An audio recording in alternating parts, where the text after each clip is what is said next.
Hi everyone! In today's video, I'm doing a master study of this amazing picture book I recently bought.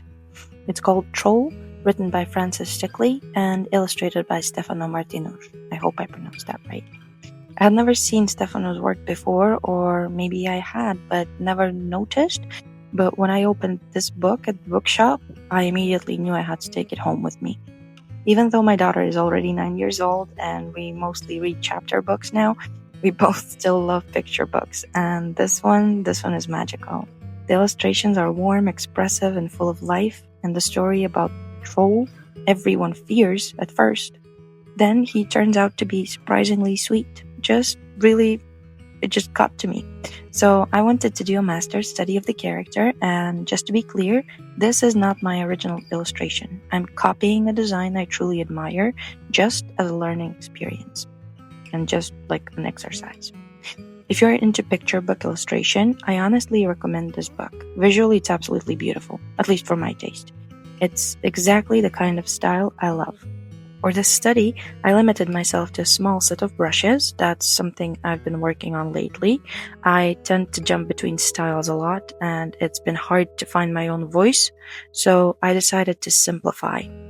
I used brushes only from Maxi Lichny's gouache brush pack, specifically 9 brushes. One of them a pencil brush and the other one's for painting, and 3 brushes for smudging. So the same pack, and for sketching and for painting. That was it. No other brushes, no fancy tricks, 1 layer only. So just staying inside a little toolbox and focusing on learning how these shapes, colors, and textures could come together with these tools. Stylizing has always been really hard for me. I used to paint more realistically, and simplifying forms doesn't come naturally yet. But this is why studies like this are so valuable. This troll, he looks simple at first glance. Just an oval with feet and hands and a raindrop-shaped nose. But that simplicity, it's actually really hard to design well. That's what I'm learning. Great character design often comes down to simple, strong shapes. And then there were little surprises, like the color of the palette. The troll is mostly warm ochres and oranges with like these reddish pants. But when I looked closer at the hairs, especially, I realized it's actually purple where the light hits it, like on top. That contrast is genius. I never would have chosen that myself, a purple line against orange fur, but it works so well and it complements it so great. And the nose, it's green. Can you believe that? Green nose on an orange creature. I never would have come up with that combination, and yet it feels so right in the illustration. These are the things you only notice when you study and try to recreate someone's work. You start to really see what's going on. Same with the eyes and eyebrows. I've always avoided dot eyes and these kind of line-shaped eyebrows.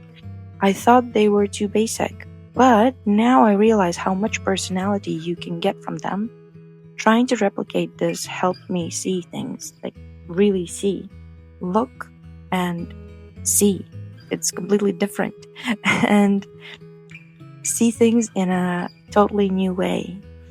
So the biggest thing that I took away from this experience are, first of all, the importance of limiting your color palette.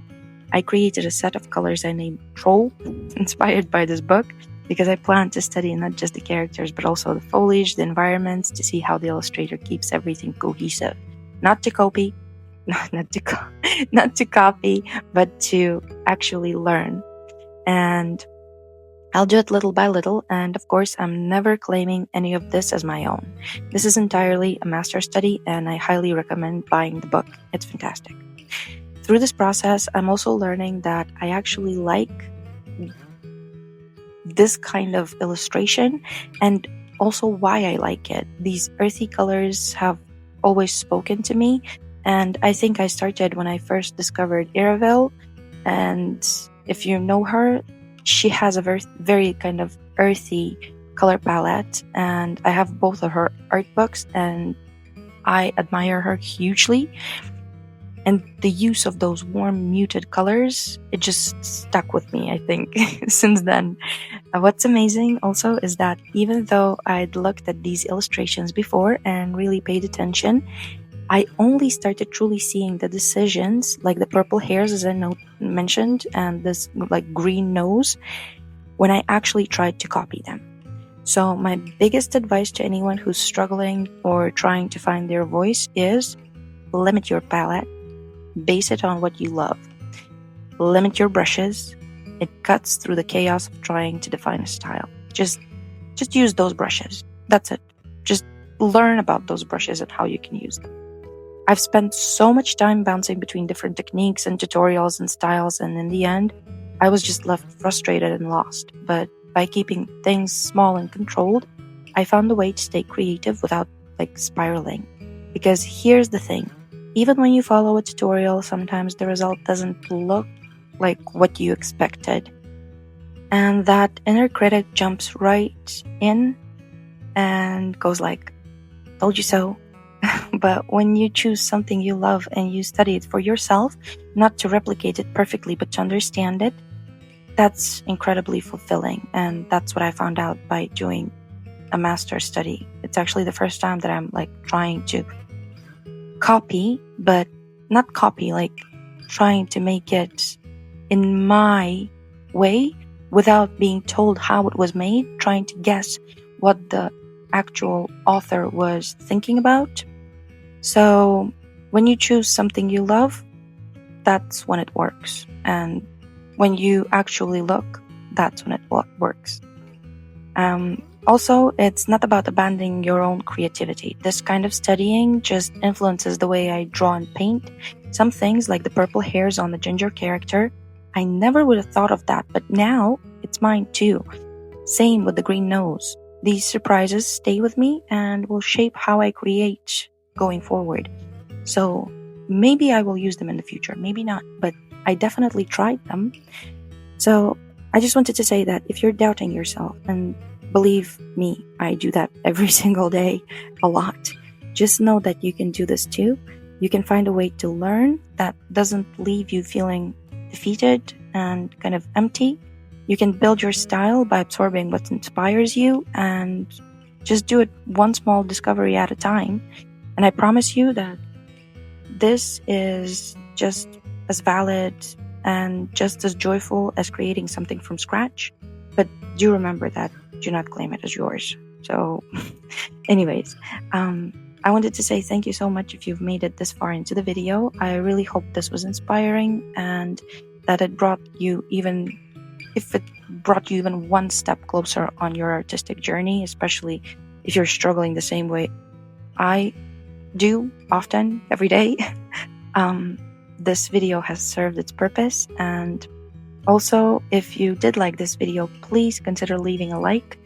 Every like helps the algorithm show it to someone else, and it actually, I heard it shows it to 10 more people, so that would help a lot in growing the channel. And if you truly loved the video, then please share and comment your own experiences.